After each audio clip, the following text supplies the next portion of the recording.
अजीम कौन के अजीम लीडर इमरान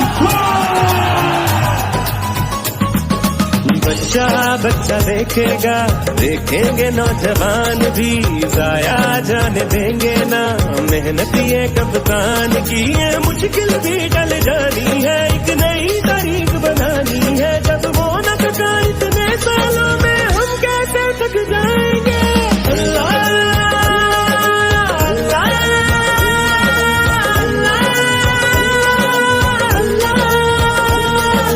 हजरत अली रज़ियल्लाहु ताला ने फरमाया था, कुफर का निजाम चल जाएगा लेकिन जुल्म और नाइंसाफी का निजाम नहीं चल सकता। पाकिस्तानियों, ये निजाम नहीं चल सकता, हमने इसको बदलना है। अल्लाह के फजल करीम से चलेगा बस बल्ला बोला।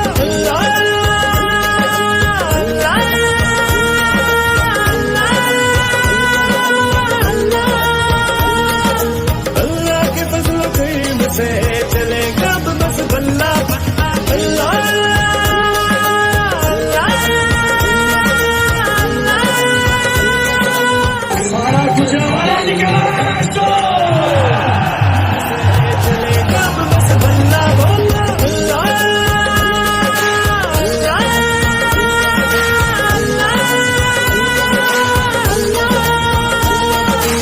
गुजरांवाला, मैं ये आज का दिन नहीं भूलूंगा जिस तरह आपने निकल के जिस जुनून से और जज्बे से मेरा इस्तकबाल किया और इज्जत दी। आपका बहुत बहुत शुक्रिया। अल्लाह के फजल से चलेगा बस बल्ला।